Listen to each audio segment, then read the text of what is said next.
श्री राम जय राम जय जय राम।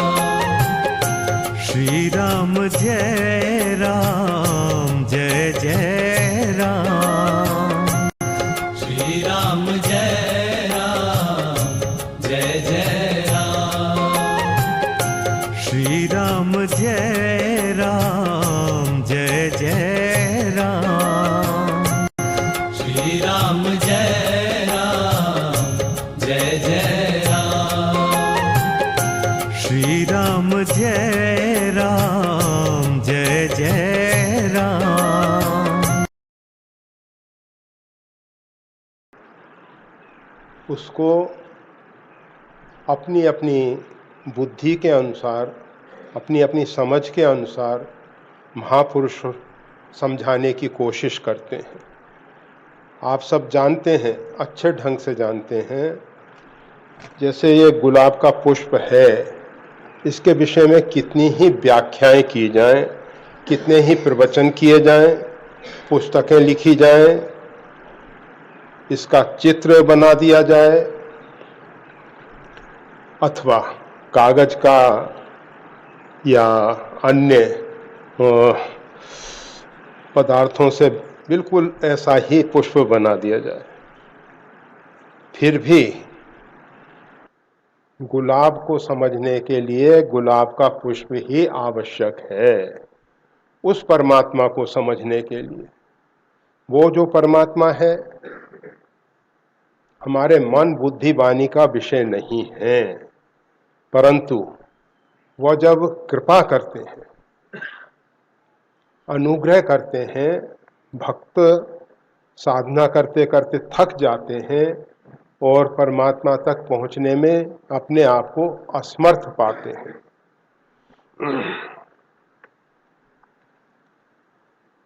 तो भगवान स्वयं कृपा करके उनके हृदय में प्रकट होते हैं, उनके हृदय में प्रकट होते हैं। और जब व्यक्ति अपने हृदयस्थ परमात्मा को पहचान जाता है, उसके बाद वो परमात्मा कृपा करके बाहर प्रकट होते हैं। अगर परमात्मा हमारे हृदय में प्रकट नहीं होंगे तो साक्षात परमात्मा बाहर आएंगे, उनको हम नहीं पहचान पाएंगे। मनु शत्रुपा के साथ विधि हरिहर तप देख अपारा, मन समीप आए बहु बारा, मांगहूँ बर बहु भांति लुभाए, परम धीर नहीं चलहि चलाए। ये ब्रह्मा विष्णु महेश उसी परमात्मा की अभिव्यक्ति है। वही परमात्मा उन रूपों में अपने आप को प्रकट करके आ रहे हैं। परमात्मा किसी भी रूप में प्रकट हो सकते हैं।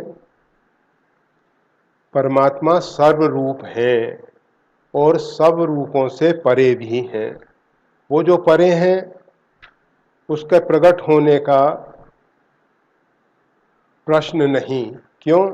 क्योंकि वो ना तो नेत्रों का विषय बन सकता है, ना मन बुद्धि वाणी का विषय बन सकता है। तो वो अगर हमारे सामने हैं तो भी हम नहीं समझ पाएंगे, क्योंकि वो मन वाणी बुद्धि से परे हैं, इंद्रियों से परे हैं। ये जो 5 ज्ञानेंद्रिय, 5 कर्मेंद्रिय, अर्थात उनको स्पर्श करके, उनको चख के, उनको देख के, उनको सूंघ के नहीं पहचाना जा सकता, नहीं पहचाना। वो जो परमात्मा है जब कृपा करते हैं, जिस पे जैसे कृपा करते हैं,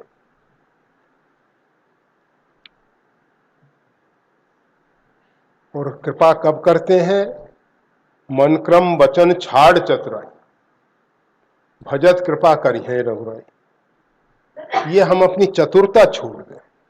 सबसे बड़ी हमारी ये जो चतुरता, दूसरों को प्रभावित करने के लिए जो हम अपनी बुद्धि का उपयोग कर रहे हैं, समाज हमको क्या कहेगा, क्या कहता है, इसमें हमारी ज्यादा दृष्टि रहती है।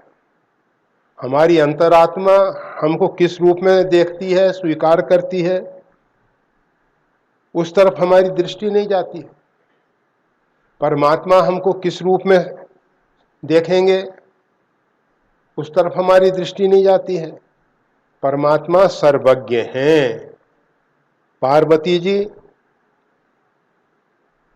के पूर्व जन्म में सती रूप में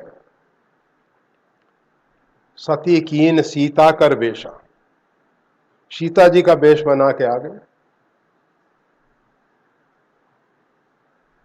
भगवान श्री राम ने उनका अभिवादन किया, प्रणाम किया और निवेदन किया कि आप धर्मध्वजी भगवान शंकर को छोड़ के वन में अकेले किस हेतु से भ्रमण कर रही हैं। आपके पति धर्म की ध्वजा को धारण करने वाले हैं। भगवान शंकर जो हैं वृष केतु हैं। वृष यानी ये जो नंदी है, ये धर्म का प्रतीक है।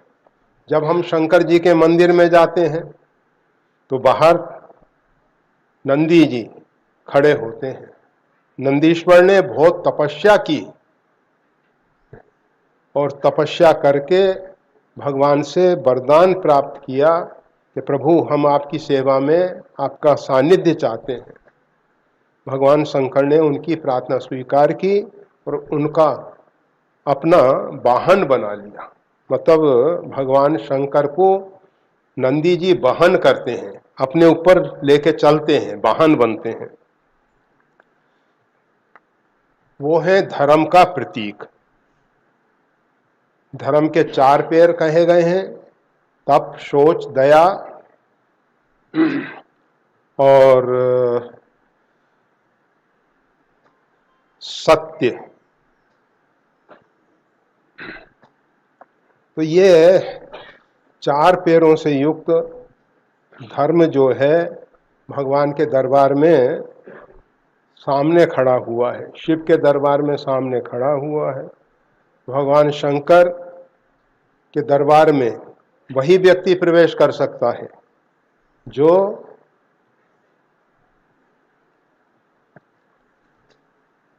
धर्म के चारों पदों को स्वीकार कर ले। अगर व्यक्ति धर्म का तिरस्कार करके, धर्म का अपमान करके, धर्म को उपेक्षित करके, धर्म को छोड़ के, धर्म जो है हम सबको धारण करता है, धार्येति धर्मः, हम सबको जो धारण कर रहा है, इस पृथ्वी को जो धारण कर रहा है, इस सृष्टि को जो धारण कर रहा है, इस अस्तित्व को जो धारण कर, वो है धर्म। बिना धर्म के यह अस्तित्व टिक नहीं सकता है। और वही धर्म नंदी के रूप में और वाल्मीकि रामायण के कथनानुसार रामोह विग्रहवान धर्म, भगवान श्री राम जो हैं धर्म का साक्षात स्वरूप हैं। भगवान के विराट स्वरूप में आगे का भाग धर्म है और पीछे का पृष्ठ भाग जो है अधर्म है।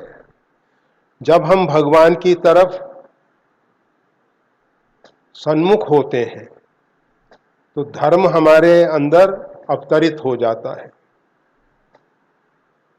धर्म को जानना एक अलग बात है, धर्म को स्वीकार करना, धर्मानुसार आचरण करना।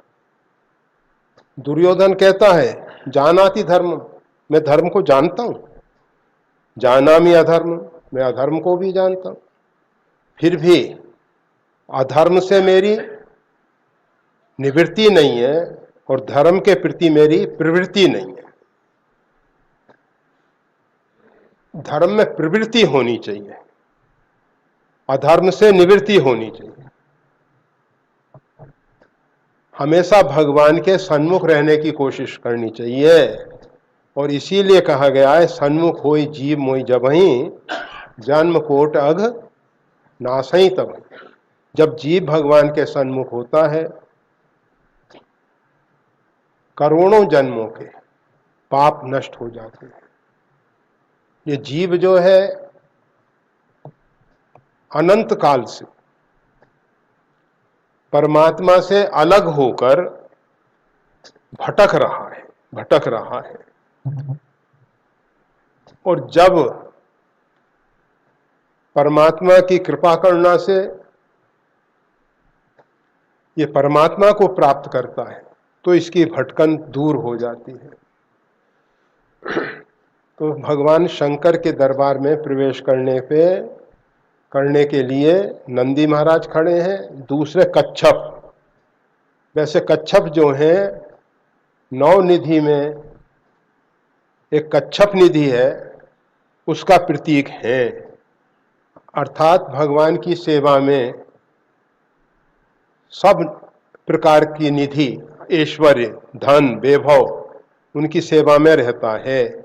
उनके मित्र कुबेर को उन्होंने धनाध्यक्ष बना दिया, उनके लिए अलकापुरी बना दी। भगवान शंकर ने कैलाश के नजदीक अलकापुरी बनवाई और उसमें धनाध्यक्ष, यक्षों के राजा, धन के मालिक कुबेर जी। देखो भगवान की लीला। बड़ा भाई धनाध्यक्ष है, छोटा भाई रावण, वो लुटेरा, सब जगह धन लूट लूट के लाता है, लंका को सोने की लंका बना देता है, लूट लूट के।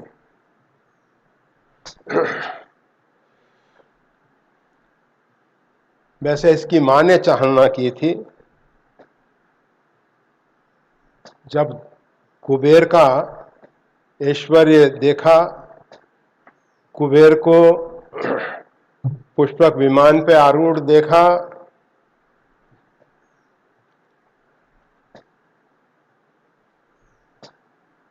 तो माल्यवान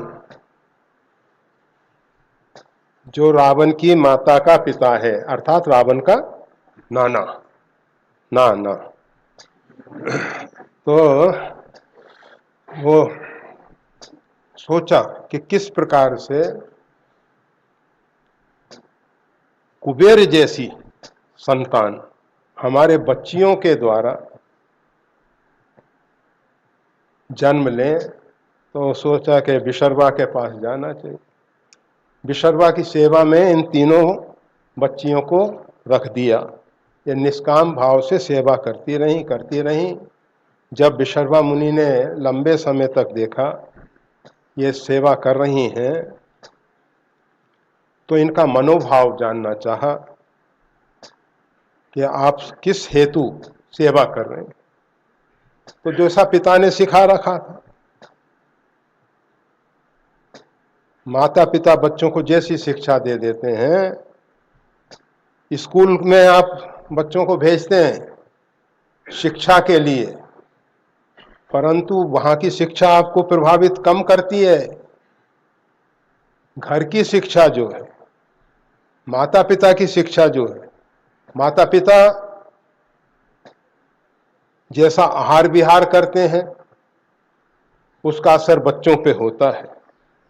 जैसा पूजा पाठ अर्चन बंदन करते हैं वैसा बच्चों पे भी उसका असर होता है। माता पिता बिगड़े होंगे, बच्चे कभी नहीं सुधर सकते। बच्चों से अपेक्षा करते हैं हम सब कि बच्चे सद्मार्ग का अनुसरण करें, और हम स्वयं नरक के मार्ग पे चल लेते हैं। कैसे संभव होगा? तो माल्यवान ने समझा रखा था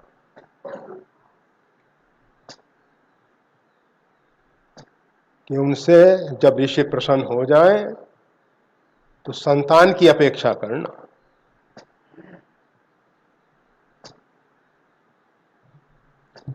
एक दिन संध्या समय विशर्वा मुनि जब संध्या उपासना से उठे तो उन बच्चियों ने, उन लड़कियों ने प्रणाम किया। विशर्वा ने आशीर्वाद दिया। वो पूछा कि आपकी क्या इच्छा है। कहा कि हम आपसे पुत्र की कामना करते हैं। कहा कि ये प्रस्ताव गलत समय आया। हमारे यहाँ कन्यादान के लिए जो पहले बागदान होता है वानी के द्वारा, जिसको आप सब एंगेजमेंट कह सकते हो, जो भी, उसके लिए भी उत्तम काल होना चाहिए, उत्तम समय होना चाहिए। इन्होंने गलत समय में मांग की। कहा कि मांग गलत समय में हुई, इसलिए आश्री प्रकृति की संतान जन्म लेगी जो भी। तो भगवान शंकर ने कुबेर को धनाध्यक्ष बना दिया। और रावण की चर्चा, क्योंकि रावण तो सबके हृदय में बैठा हुआ है, उसकी चर्चा ज्यादा करना, हर एक व्यक्ति रावण की विचारधारा से प्रभावित दिखाई देता है। रावण अभी तक उस शरीर से तो चला गया, परंतु प्रत्येक साल हमको पुतले जलाने पड़ते हैं। उस नहीं मरा, मरता ही नहीं है रावण। मोह दस मोल तासु भ्रात अहंकार, यह मोह रूपी जो रावण है हम सबके हृदय में बैठा हुआ है। मोह, भ्रांत धारणाएं, गलत धारणाएं, भ्रामक धारणाएं हम सबके अंदर भरी हुई हैं। जो परमात्मा सब जगह परिपूर्ण है, उस परमात्मा को हम एक क्षेत्रीय, एक देशीय मान बैठे कि अमुक जगह परमात्मा रहता है। हम उसकी खोज में अमुक अमुक स्थानों पर भटकते रहते हैं। देखो, परमात्मा को खोजने के लिए वो कबीर साहब ने एक बहुत अच्छी बात कही है, मोको कहा ढूंढे रे बंदे मैं तो तेरे पास। परंतु ये बंदा ऐसा है कि अनेक स्थानों पे भटक रहा है। हम ये नहीं कहते कि परमात्मा उन स्थानों पे नहीं है। हरि व्यापक सर्वत्र समाना, समान रूप से सब जगह व्याप्त हैं, परंतु चाहे मंदिर में, चाहे मठ में, चाहे अपने हृदय में, जहां भी हम उनको प्रकट करना चाहते हैं,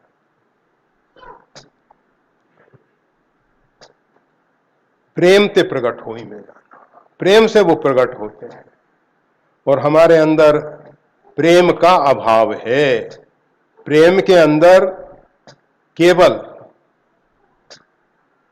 प्रेमास्पद की प्रसन्नता के लिए कार्य करना है। हमारा जीवन जो है प्रेमास्पद की प्रसन्नता के लिए समर्पित हो जाए तो हम उस प्रेम रस को चख पाएंगे। परंतु हम तो प्रेमास्पद से बहुत सी अपेक्षाएं करते हैं, इच्छाएं करते हैं। जिससे हम प्रेम करते हैं उससे हमको बहुत अपेक्षाएं हैं। हम कभी नहीं सोचते कि उसकी प्रसन्नता के लिए हम क्या कर रहे हैं, क्या हमको करना चाहिए, वो हम नहीं सोचते। हम प्रेम के कंगाल हैं। प्रेम के क्षेत्र में हमारे पास कुछ नहीं है। हम तो अपनी कामनाओं की पूर्ति के लिए, अपनी प्रसन्नता के लिए प्रेम को एक माध्यम बना लेते हैं। प्रेम माध्यम नहीं है, प्रेम परिणाम है, प्रेम फल है।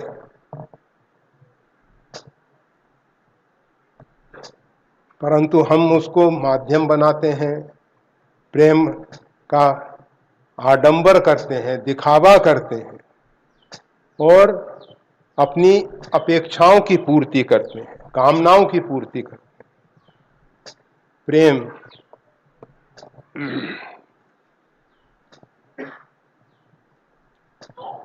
प्रेम के विषय में ज़्यादा कहेंगे तो अभी जो मूल विषय है उससे हम वैसे तो हमेशा भटकते रहते हैं मूल पर। शिव तत्व राम तत्व दोनों एक हैं, ये बात निर्विवाद रूप में सत्य है। जो राम है वही शिव है, जो शिव है वही राम है, दोनों अभेद हैं। परंतु हमारे मन बुद्धि उनको नहीं पकड़ पाते हैं, इसलिए वो इस भूमंडल पे नाना प्रकार की लीलाएं करते हैं। भगवान शंकर जो हैं त्रिभुवन गुरु के रूप में स्थित हैं। भगवान शंकर त्रिभुवन गुरु के रूप में स्थित हैं। गुरु के विषय में गुरु गीता में जैसा कहा गया है, गुरुर्ब्रह्मा गुरुर्विष्णु गुरुर्देवो महेश्वर गुरु साक्षात पर ब्रह्म। तो वो शंकर जो हैं, भगवान शंकर जो हैं, वो ब्रह्मा भी हैं, विष्णु भी हैं, महेश भी हैं और साक्षात परिपूर्णतम ब्रह्म भी हैं। गुरुदेव जो हैं वो हमेशा कहते हैं कि भाई देखो, परमात्मा ही जीवन का लक्ष्य है, परमात्मा को पाने के लिए साधना करो। गुरुदेव ये नहीं चाहते कि उनकी उपासना की जाए, इसीलिए रामचरितमानस में एक स्पष्ट सिद्धांत दिया गया है, शिव सेवा कर फल सुत सोई अबरल भक्ति राम पद। भगवान शंकर राम भक्त बनाते हैं, अपना भक्त नहीं बनाते। वो चाहते हैं कि भगवान की भक्ति की जाए और स्वयं कहते हैं सोई मम इष्ट देव रघुवीरा सेवत जाय सदा मुंधीरा।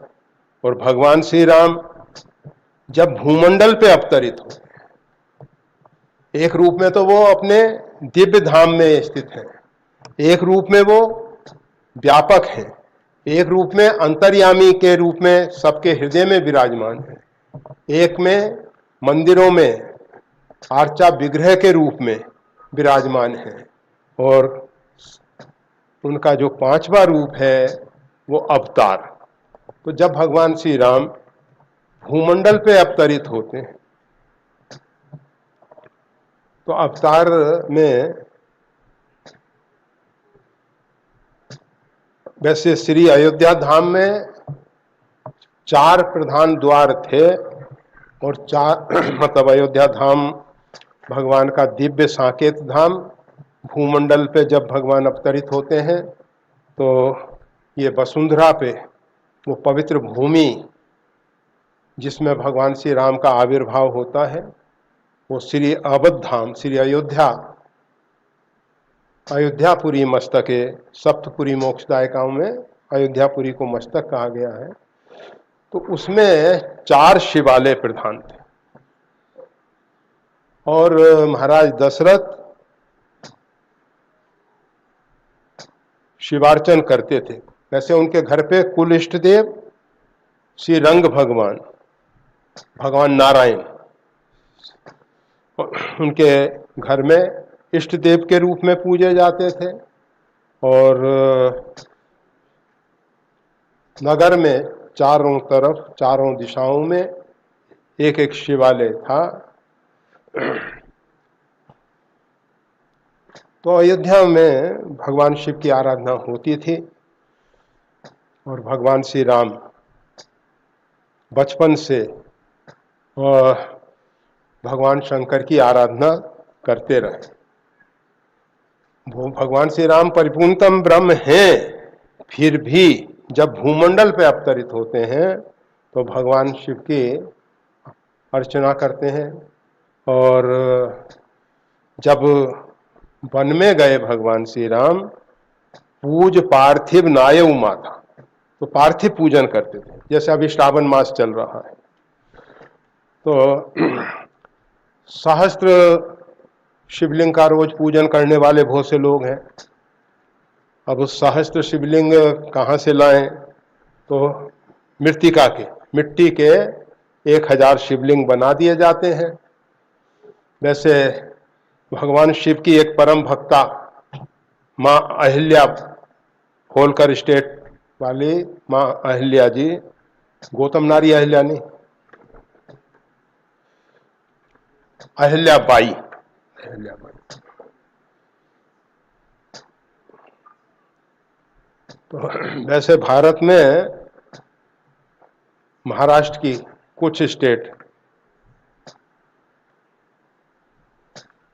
आप जानते हैं, गायकवाड़ स्टेट बड़ोदरा महाराष्ट्र की,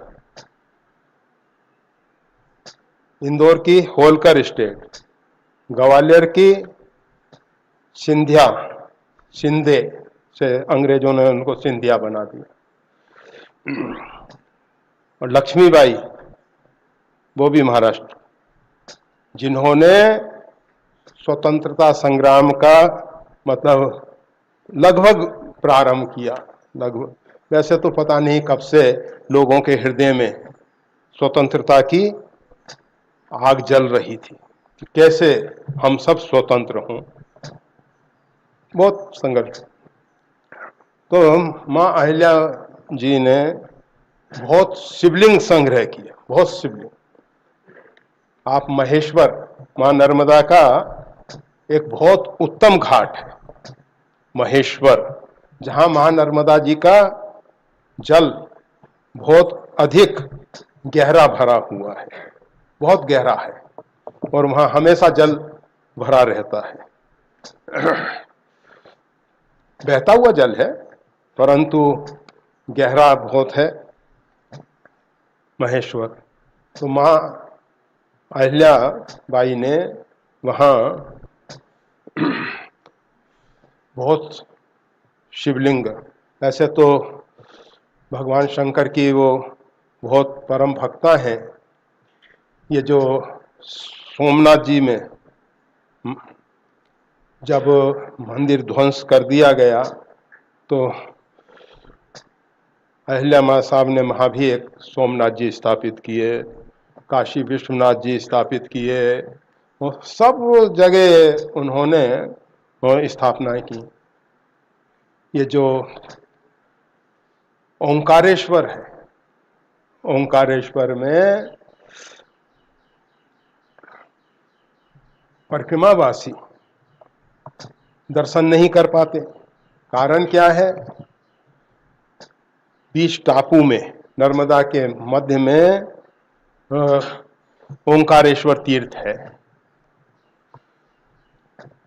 अमलेश्वर नाम का ज्योतिर्लिंग है ओंकार क्षेत्र में। तो मां अहिल्याबाई ने परिक्रमावासियों के लिए एक ममलेश्वर बना दिया,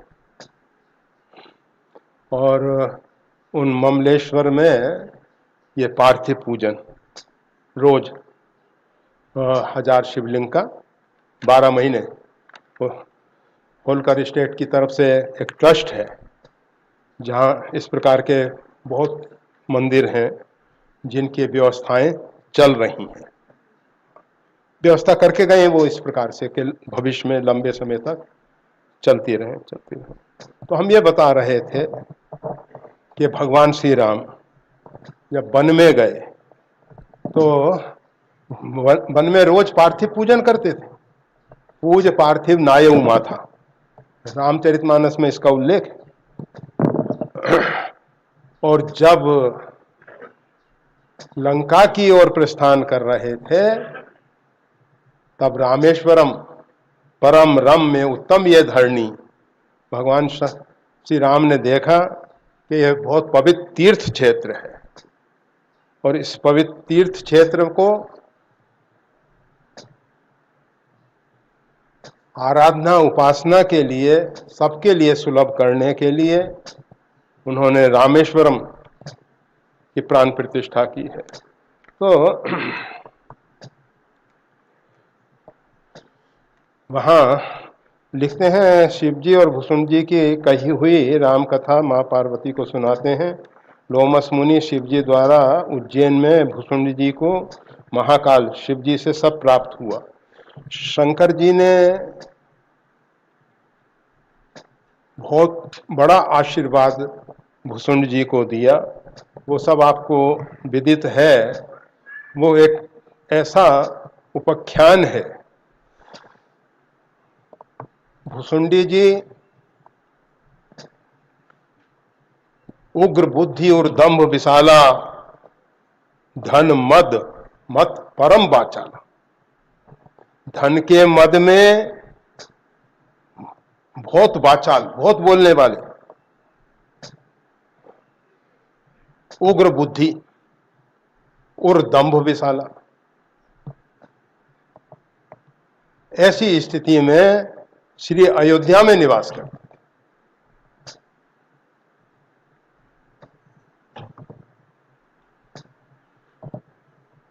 कितने ही पवित्र क्षेत्र में रहो, परंतु हमारी बुद्धि, हमारी मानसिकता कैसी है, उस पर सब कुछ निर्भर करता है। उस पर सब कुछ निर्भर करता है। हम, आप जानते हैं, शौरवी ऋषि,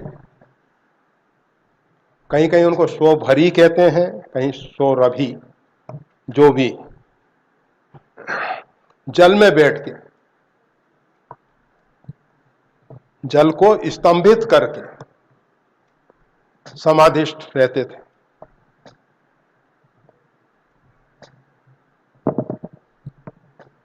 वहां गरुड़ जी आते थे, और गरुड़ जी जो है अपना आहार, प्रकृति ने जिसके लिए जो आहार बनाए हैं, तो गरुड़ जी मछली पकड़ कर खाते थे। शौभरी जी ने दोष दर्शन किया। इतनी ऊंची कक्षा में पहुंचा हुआ महापुरुष शौभरी श्राप दे दिए गरुड़ जी को, यहां आओगे तो सिर फट जाएगा। उन्होंने वहां आना बंद कर दिया, तो वहां कालिया नाग आके वास किया। श्राप तो दे दिया, परंतु उसका दुष्परिणाम क्या आया? वो पवित्र तीर्थ जल में, वृंदावन के पवित्र क्षेत्र में, जहां वो समाधि लगा के साधना भजन कर रहे थे, उसमें कालिया नाग आके निवास करने लगा। और वो कालिया नाग इतना खतरनाक कि उसके ऊपर से उड़ने वाले पशु पक्षी उसकी विष की हवा से प्रभावित होकर गिर जाएं, मर जाएं, जलपान करने योग्य नहीं रहा। वो तो भगवान श्री कृष्ण ने उसको पवित्र किया है कालिय मर्दन करके। तो हम ये बता रहे थे कि पवित्र तीर्थ स्थल में रहना है, पवित्र क्षेत्र में रहना है, समाधि लगाना है, ध्यान करना है, सब पवित्र कार्य कर रहे हैं, परंतु एक छोटी सी भूल, छोटी क्या बड़ी भूल समझो, दूसरों में दोष दर्शन करना, दूसरों में त्रुटियां देखना, दूसरों की कमियां देखना,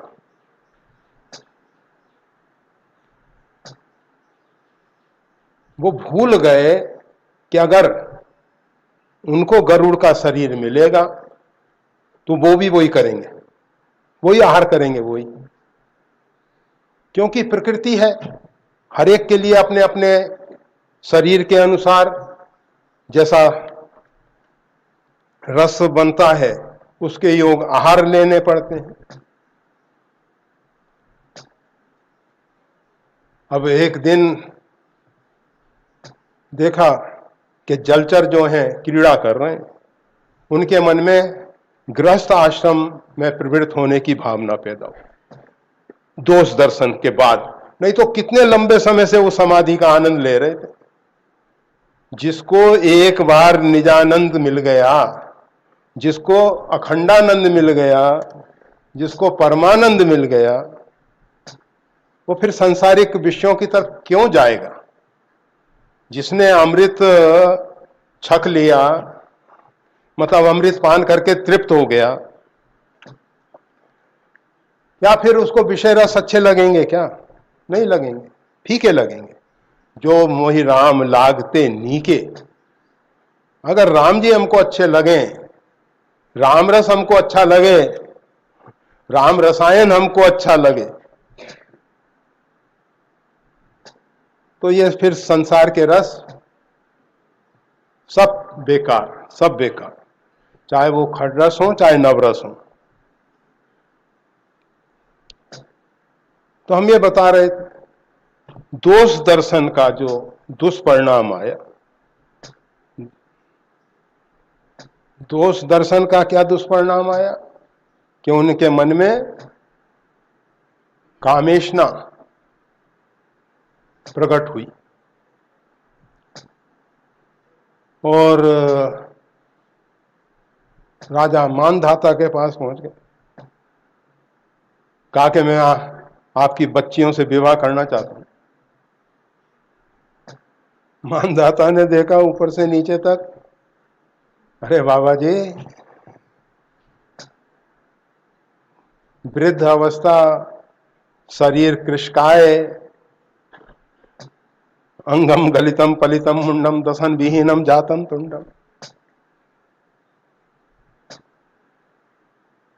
और अब ऋषि हैं, आए हैं, प्रस्ताव रखा है,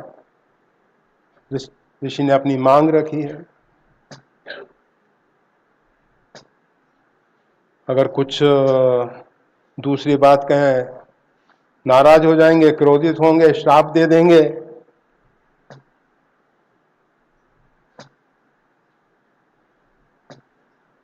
तपस्या करने से ना दिमाग बहुत गर्म रहता है। तप है ना, अग्नि ताप, बहुत तपता रहता है दिमाग, बहुत गर्म दिमाग। सोचा कि क्या करें, अब किसी बच्ची को कहें कि बेटी जाओ इनके साथ, या विवाह करके इनके साथ सौंप दें, तो उसका जीवन बेकार हो जाएगा, जीवन। और पिता का कर्तव्य कि पुत्री के लिए सुयोग वर खोजे, और अगर नहीं खोज पाता तो फिर पुत्री को स्वतंत्रता दे दे कि बेटी अब तुम अपने योग वर स्वयं खोज लो। ऐसा शास्त्र की व्यवस्था है, ऐसे शास्त्र की व्यवस्था। एक उम्र तक पिता को खोजना चाहिए और फिर उसके बाद स्वतंत्रता दे देनी चाहिए कि अब तुम अपने पति का स्वयं चयन कर लो। तो मानधाता जी ने विचार किया कि किस बेटी को इनके साथ दें, और अपराधी होंगे हम अपना पिता धर्म सही ढंग से पालन नहीं कर पाएंगे, अपराधी। उन्होंने कहा महर्षि जी से, अंतःपुर में आप चले जाइए महाराज, और जो कन्या आपको वरण करे उसका मैं विधिवत ब्राह्म विवाह आपके साथ कर दूंगा। अब इतने समय समाधि तपस्या प्रज्ञा तो थी, बुद्धि तो थी, समझदार तो थे।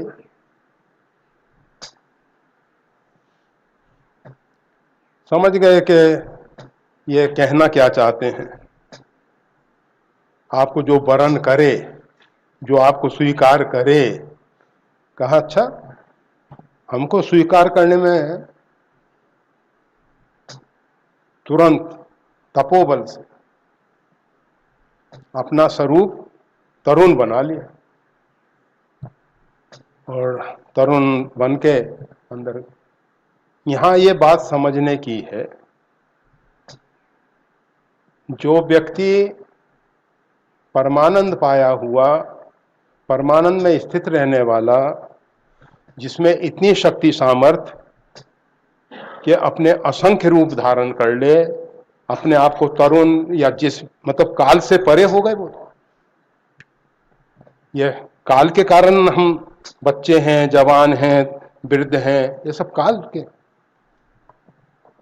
इतनी ऊंची कक्षा में पहुंचे हुए महापुरुष केवल निवास तीर्थ में दोष दर्शन करने के कारण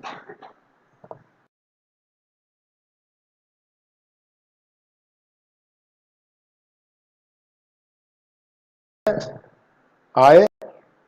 और फिर कहा जाता है कि राजा की 50 कन्याएं थीं, 50 को लेके विवाहित करके आए, फिर 50 भवन बनाए और उनके साथ विहार किया। थोड़े दिन में फिर बैराग, क्योंकि शुरू से बैराग, एक बार जिसने वो रस चख लिया उसको ये सब तो बेकार, फिर छोड़ छाड़ के फिर चल दिए तपस्या के लिए। तो हम तो केवल इतना बताना चाहते, रामेश्वरम की जो परम रम्य उत्तम यह धरणी बड़ा पवित्र क्षेत्र है, जहां भगवान श्री राम ने रामेश्वरम शिवलिंग बनाया। तीर्थ सब पवित्र है। वैसे तो हम सब कहा करते हैं भूमि सब गोपाल की, तो सब भूमि जो है गोपाल की है, सब जगह पवित्र भी है, पवित्र है, परंतु हम सब ने उस भूमि को दूषित कर दिया। हमारे द्वारा जो दूषित आचरण होता है उसके कारण वो भूमि अपवित्र हो जाती है, वहां उस प्रकार के स्पंदन इत्यादि आते हैं। तो वहां भगवान श्री राम ने रामेश्वरम की प्रतिष्ठा की है। और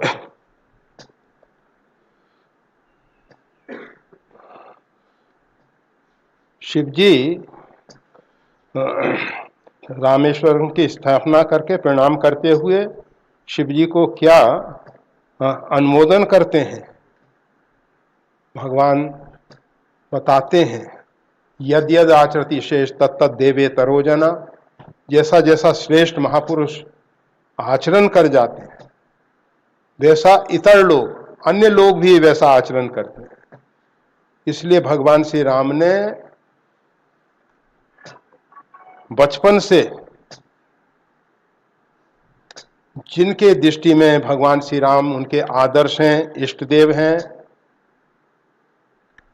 तो वो भगवान शंकर के भक्त होंगे, भगवान शंकर की उपासना करेंगे, भगवान शंकर का तिरस्कार नहीं करेंगे, अपमान नहीं करेंगे। बिन छल विश्वनाथ पद नेहु, राम भगत कर लक्षण नेहु। शंकर प्रिय मम द्रोही, शिव द्रोही मम दास। कोई व्यक्ति भगवान शंकर का प्रिय है और भगवान से द्रोह करता है, वो शंकर जी को प्रिय नहीं होता। राम जी का भक्त है और शंकर जी से द्रोह करता है, वो राम जी को प्रिय नहीं होता। और इस विषम दृष्टि के कारण करहीं घोर कल भर नरक में वास करते। तो भगवान श्री राम ने समाज को एक बड़ा पवित्र तीर्थ दिया है, रामेश्वरम। तीर्थ तो वो पहले से था, भगवान श्री राम ने वहाँ भगवान शंकर की आराधना करके इस प्रकार से प्रतिष्ठा कर दी है। फिर लंबे काल तक वो उपेक्षित पड़ा रहा है। उसके बाद वहाँ ऋषि महर्षियों ने तपस्या साधना की है और फिर वहाँ ये मंदिर जो बना है राजाओं के द्वारा बाद में बना है, पहले ऋषि महर्षि वहाँ साधना करते रहे। तो भगवान शंकर त्रिभुवन गुरु हैं और भगवान श्री राम और शंकर जी में कोई अंतर नहीं है। लोमस मुनि जो भुसुंड जी को रामायण सुनाते हैं वो शंकर जी से ही उनको प्राप्त है। और वही राम कथा जो भगवान शंकर ने रच रहे महेश निज मानस राखा, वही लोमस जी को प्राप्त हुई है, लोमस जी से भुसुंड जी को प्राप्त हुई है। और भगवान शंकर ने भुसुंडी जी को बहुत बहुत आशीर्वाद दिए हैं। पूरी प्रभाव अनुग्रह मोरे, राम भक्ति उपजई और तोड़े। अयोध्यापुरी में उन्होंने निवास किया था, उसका परिणाम पूरी प्रभाव, उसका प्रभाव राम भक्ति तुम्हारे हृदय में उत्पन्न होगी। पूरी प्रभाव, भले ही वहां से वो छोड़ के चले गए, उज्जैन में आए, महाकाल की नगरी में महाकाल की आराधना उपासना की, और फिर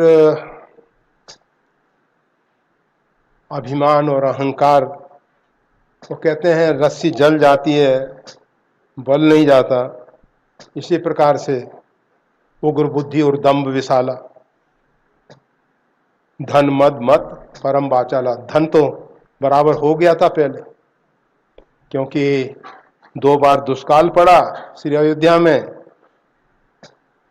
खाने को अन्न नहीं मिले, छोड़ के आना पड़ा, तो धन का तो मत टूट गया, परंतु जो स्वभाव है वो नहीं गया। दंभ अंदर बहुत, दिखावा बहुत, कि हम तो बहुत बड़े भारी भक्त हैं भगवान शंकर के। गुरु आए, गुरुदेव आए, अभिमान ते उठने की इन प्रणाम, अभिमान में बैठे रहे। पहले तो देख लिया कि गुरुदेव आए हैं, फिर नेत्र बंद और कर लिया, जिससे लगे कि हमने देखा ही नहीं है। परंतु उस अंतर्यामी परमात्मा से क्या छिपता, भगवान शंकर ने देखा कि इनके गुरुदेव जो हैं परम दयालु हैं, इनके अंदर किसी प्रकार का क्रोध नहीं। उनको तो लगा कि अच्छा है, शिष्य जो है बैठा हुआ जप कर रहा है एकाग्रता पूर्वक, बहुत अच्छा है, ध्यान कर रहा है, बहुत अच्छा है। पर भगवान शंकर अति अघ गुरु अपमानता सही न सके महेश, बड़ा भयंकर जघन्य अपराध, गुरु का अपमान सही न सके महेश। भगवान शंकर सहन नहीं कर सके और श्राप दे दिया। फिर गुरुदेव ने स्तुति की, जिसको आप रोज बोल रहे हैं, उससे भगवान शंकर आशुतोष हैं, प्रसन्न हो गए, आशीर्वाद दिया, और एक आशीर्वाद के साथ साथ बहुत बहुत आशीर्वाद दिया। पूरी प्रभाव, सबसे बड़ा आशीर्वाद तो यही है, पुरी का जो प्रभाव, आप इतने लंबे समय तक अयोध्यापुरी में निवास किए, उसका प्रभाव से और मेरे अनुग्रह से, ध्रुवन गुरु के अनुग्रह से राम भक्ति उपजई उर तोड़े, और फिर इनके अंदर राम भक्ति उत्पन्न हुई है। आगे ब्राह्मण घर में जन्म लिया है इन्होंने, पिता पढ़ा पढ़ा के थक गए, नहीं पढ़े ये, और फिर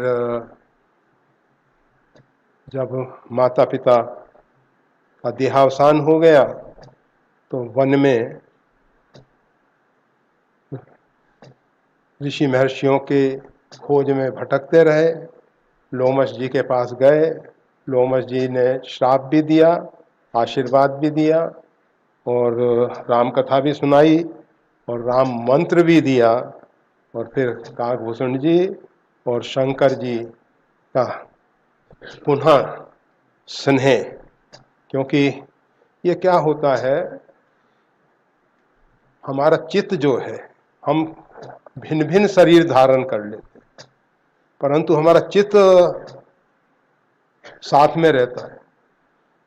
तो जो महाकाल के नगरी में उन्होंने भगवान शंकर की आराधना की, उसी के प्रभाव से फिर जब भगवान श्री राम का भूमंडल पे आविर्भाव हो, तो शंकर जी और काकभूषण जी दोनों भगवान की बाल लीलाओं में सम्मिलित हो। शंकर जी तो थोड़े समय की लीला देख के अपने कैलाश आ जाए, परंतु भुसुंड जी जो हैं 5 वर्ष तक अयोध्या में निवास कर, तो दोनों का बड़ा प्रेम रहा है। और भगवान शंकर शिव जी जो हैं भुसुंड जी की कही हुई राम कथा पार्वती जी को सुनाते हैं। भगवान शंकर ने देखा कि अगर मैं अपने द्वारा रचित कथा सुनाऊंगा तो उसमें मेरा अहंकार प्रकट होगा कि मैंने राम कथा की रचना की और वो पार्वती जी को सुनाई। कल अन्य लोगों में इस प्रकार का अहंकार और अभिमान न आने पाए।